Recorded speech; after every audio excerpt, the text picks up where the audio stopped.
Today is June 17th, 2025. This is Read Through the Bible. Hi, everyone. And how you doing today, Yvonne? I am recovering.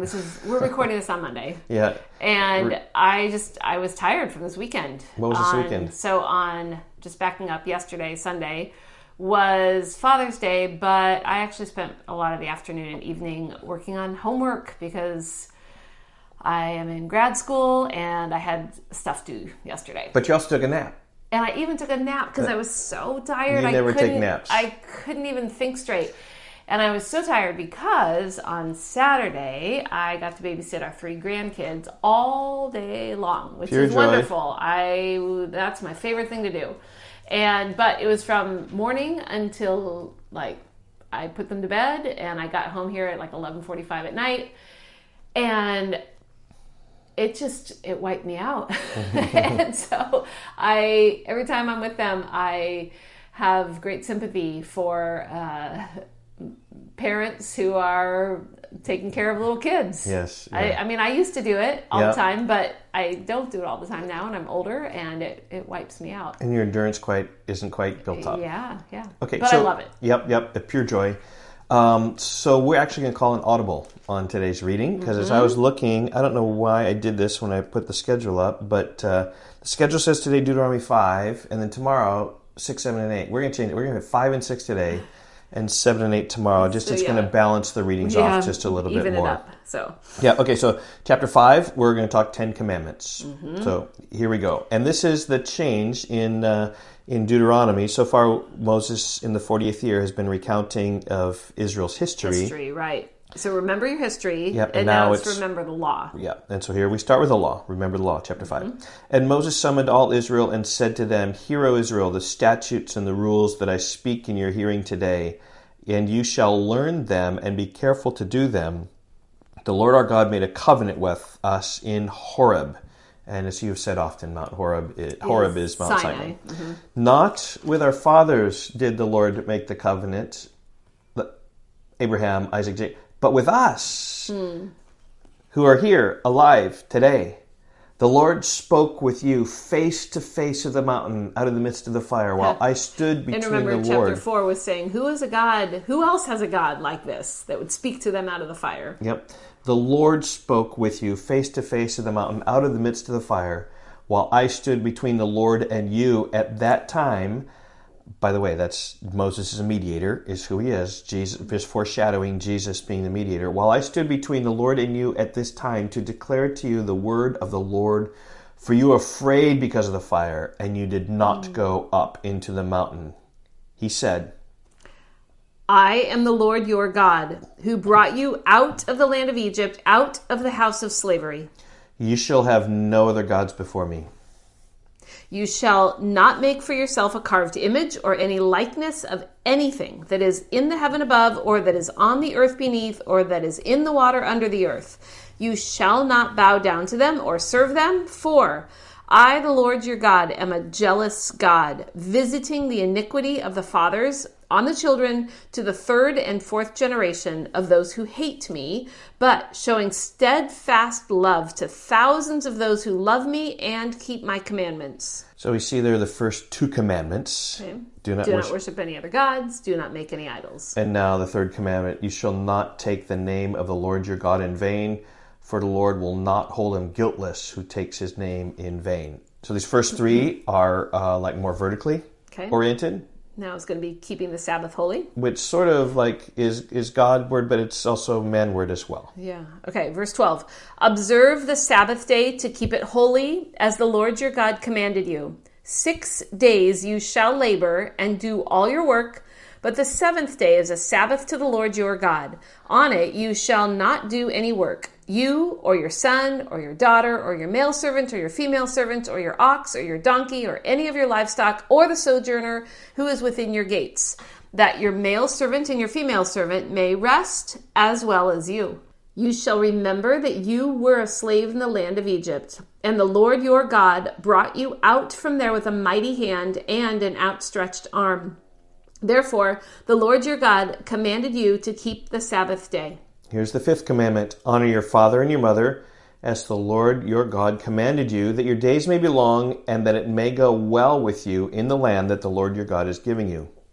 And so how appropriate right here about it, the first commandment with a promise right here about going, you're entering the land, and that's the whole context that Paul picks up in Ephesians 6 when he talks about this commandment. Right. Okay, here's number 6 is verse 17, you shall not murder. Number 7, you shall not commit adultery. And you shall not steal. And you shall not bear false witness against your neighbor. And, this is the 10th commandment, you shall not covet your neighbor's wife, and you shall not desire your neighbor's house, his field, or his male servant, or his female servant, his ox, or his donkey, or anything that is your neighbor's. So these are the 10 commandments, and do you know them? We can say them, right? Do not worship any other gods. Do not make any idols. Do not misuse the name of God. Keep the Sabbath holy. Honor your father and your mother. Do not murder. Do not commit adultery. Do not steal. Do not lie. Do not covet anything. And we got a song for you. We'll put that in the show notes. Yep. It'd be good to learn that song so you just know all the 10 commandments just like that. Right. Like there's certain things in the Bible that if you memorize is going to help you. 10 Commandments is high on that list. Yeah. We've even got some hand motions. Like each number goes with a hand motion that represents what the commandment is. Yep. You can talk to us if you want to know the hand motions. Sing it with your kids. That'd be great. Okay. These words the Lord spoke to all your assembly at the mountain in the midst of the fire, the cloud, and the thick darkness with a loud voice. And by the way, just all this darkness, cloud, voice, fire, this is alluded to in Hebrews chapter 12 in terms of how much different Jesus is. How coming to Jesus now has come different than terrifying fear on the mountain. Which was Exodus 19. Yes. Right. And he added no more. And he wrote them on 2 tablets of stone and gave them to me. And as soon as you heard the voice out of the midst of the darkness, while the mountain was burning with fire, you came near to me, all the heads of your tribes and your elders, and you said, Behold, the Lord our God has shown us his glory and greatness, and we have heard his voice out of the midst of the fire. This day we have seen God speak with man, and man still live. Now therefore, why should we die? For this great fire will consume us. If we hear the voice of the Lord our God any more, we shall die. For who is there of all flesh that he has heard the voice of a living God speaking out of the midst of fire as we have and still lived? Go near and hear all that the Lord our God will say and speak to us, all that the Lord our God will speak to you, and we will hear and do it. They have good intentions. Yep. Verse 28. And the Lord heard your words when you spoke to me. And the Lord said to me, I have heard the words of this people, which they have spoken to you. They are right in all they have spoken. Oh, that they had such a heart as this always, to fear me and to keep all my commandments, that it might go well with them and with their descendants forever. Look at that, like what God says he wants there.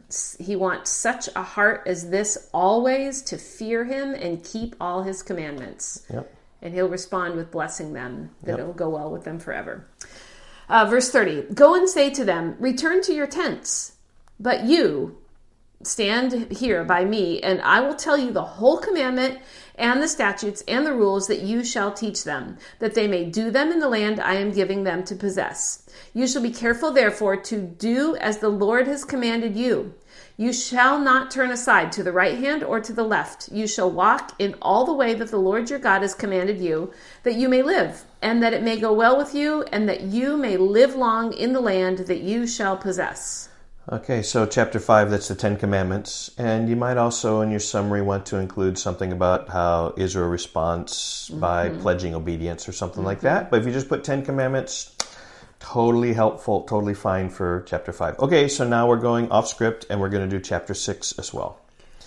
And this is a very famous passage, and I'll talk about that when we get to it. Now, this is the commandment, the statutes, and the rules that the Lord your God commanded me to teach you, that you may do them in the land to which you are going over to possess it, that you may fear the Lord your God, you and your son and your son's son, by keeping all his statutes and his commandments which I command you all the days of your life, and that your days may be long. Hear therefore, O Israel, and be careful to do them, that it may go well with you, and that you may multiply greatly, as the Lord, the God of your fathers, has promised you, in a land flowing with milk and honey. And now here comes the famous verses. It's called the Shema. And these are repeated, I think, every Jewish service that they have in synagogues today. I'm not sure about that, but just what I think. Just as much as the Lord's Prayer, the Our Father, is repeated in many churches today. That's how famous these verses are. And Shema means hear in Hebrew, right? Just like Our Father is the very first words of the Lord's Prayer in Matthew 6. So also Shema Yisrael is the Hebrew here. And I don't know a lot of Hebrew, but I knew Shema Israel, Adonai Eloheinu, Adonai Echad is how this verse 4 reads in the Hebrew. Okay, verse 4 in English. Hear, O Israel, the Lord our God, the Lord is one. You shall love the Lord your God with all your heart and with all your soul and with all your might.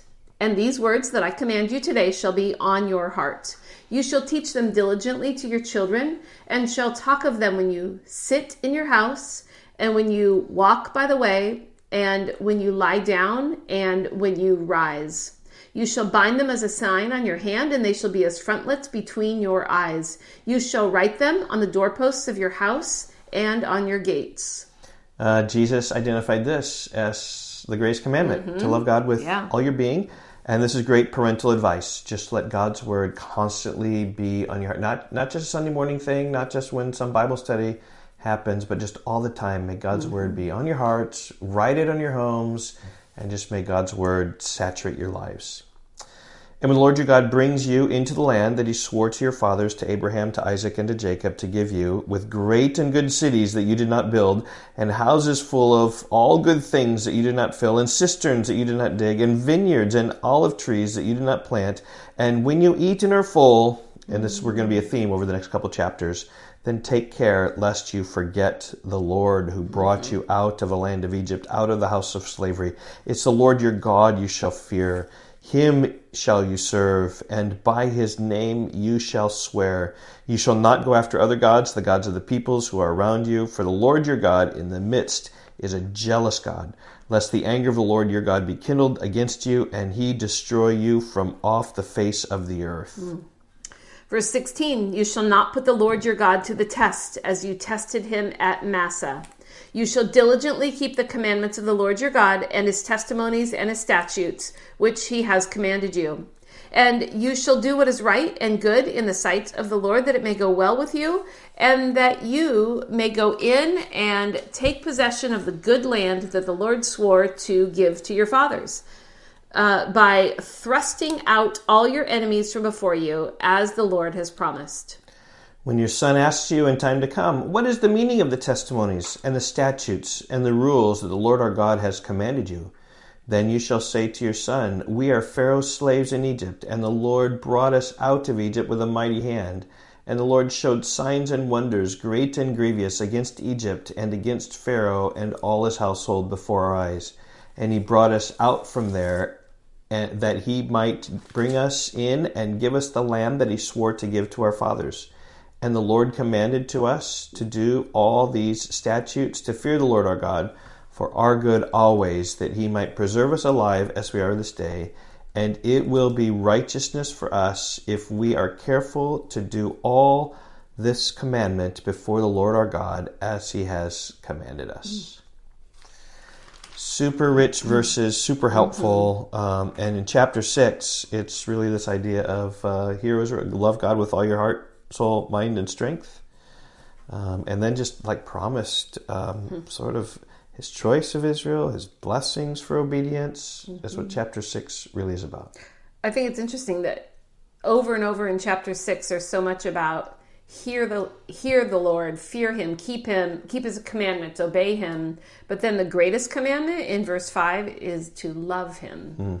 That's really good. And then I also think it's really powerful in chapter 6 how the Lord warns them through Moses that when you get into the land and you have everything you've ever needed and wanted, don't forget the Lord, because that's their tendency. That's our tendency. Yep, and we'll see that tomorrow when we read Deuteronomy 7 and 8. Okay. Okay, see you tomorrow. Bye-bye. Bye.